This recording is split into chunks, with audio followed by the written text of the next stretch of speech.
Hey there, how are you doing? Welcome to AlphaBeta Soup, where each week I highlight a different game from AlphaBetaGamer.com. This week, I'm looking at the pre-alpha demo for The Beast Inside, developed by Illusion Ray Studio.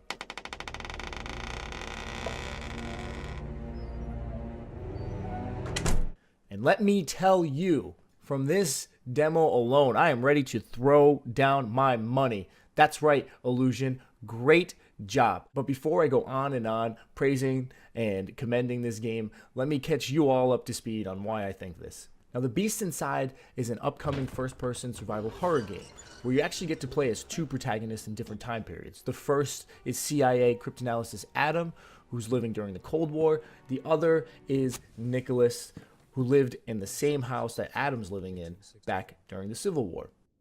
This place looks exactly like on the day I left it. So many years had passed away.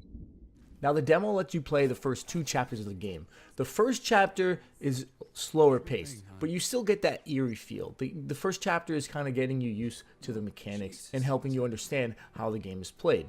In both chapters, you have an open hub area where you get to explore. It's the house that Adam is moving into and the house that Nicholas used to live in. You can walk around that entire area searching through what the demo will allow you to search through, which is pretty cool. It gives you a sense of freedom.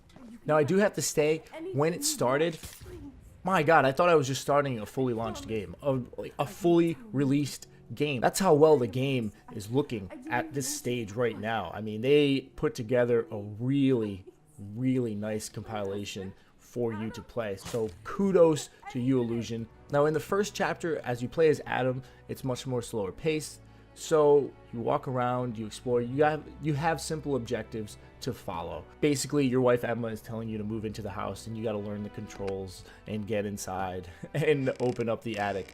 But it also introduces you to some puzzle elements that are going to be in the game, which are really well done. I am never going to say I am the smartest person in the room. However, I did feel a sense of accomplishment as I figured out these puzzles. I felt they challenged my mind without stumping me, which I think is actually really hard to pull off because you're either coming up with puzzles that people have no idea to solve, or you're coming up with puzzles that people are like, come on, that's way too easy. Come up with something more difficult. So good job, Illusion, on that. I think your puzzles in this demo were really well done.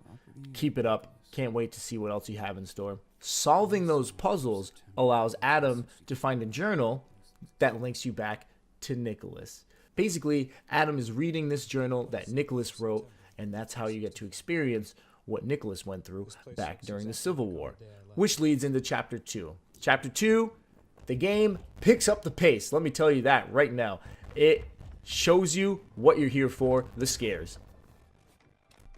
Oh, dude. What? Oh!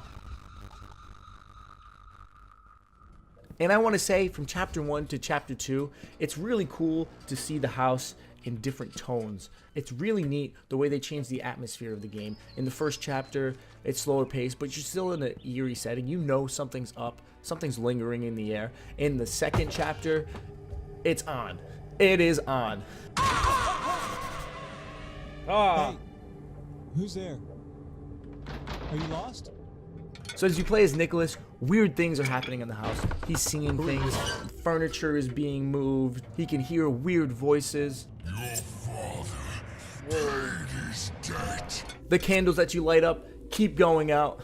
All in all, it's a bad day for Nicholas. Now, there are jump scares in the game, but I won't say that all of them are cheap jump scares. Most of them are well deserved and have a good sense of build-up. Oh, God! But don't get me wrong, there are still a couple that just come out of nowhere and get you. Jeez. One thing the game needs to work on is the handling control. What I mean by that is the way your character picks things up and moves them around. It plays similarly to games like Amnesia: The Dark Descent, where you can pick almost any item up, rotate it, throw it, move it around. There were several times where I did feel, especially when I was moving large objects, that I would be whipping my camera and losing orientation because of the way the handling worked. It felt kind of awkward. I think there just needs to be some precision with that mechanic. That's what I would say is my biggest gripe. Other than that, the game delivers exactly what you want in a survival horror adventure. Walking around through the house, holding your lantern or lighting the matches because you have no light, the way the game plays off light, the way the game plays off seeing things in the dark, or the weird spirits moving around, or the way that they jump scare you, it puts you on the edge of your seat. And that's what you want from a horror game.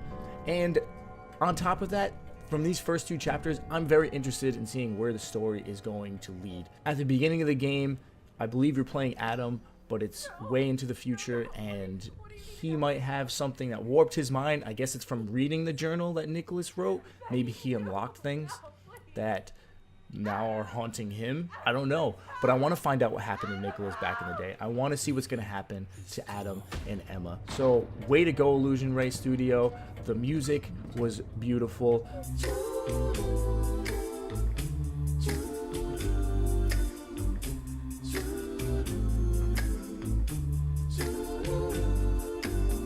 The setting was haunting. The voice acting could use a little bit of work. I better check if everything is in its own place. It is getting late.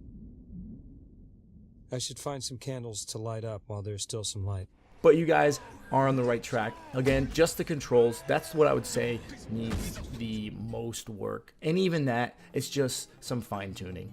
So I highly recommend that you guys hop on Steam and download this demo right now and get yourselves scared silly. All right, go do it.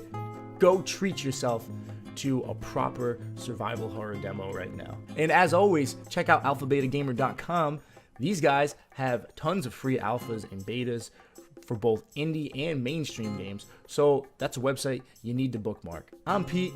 Thank you so much for joining me on AlphaBeta Soup, and I will see you next week.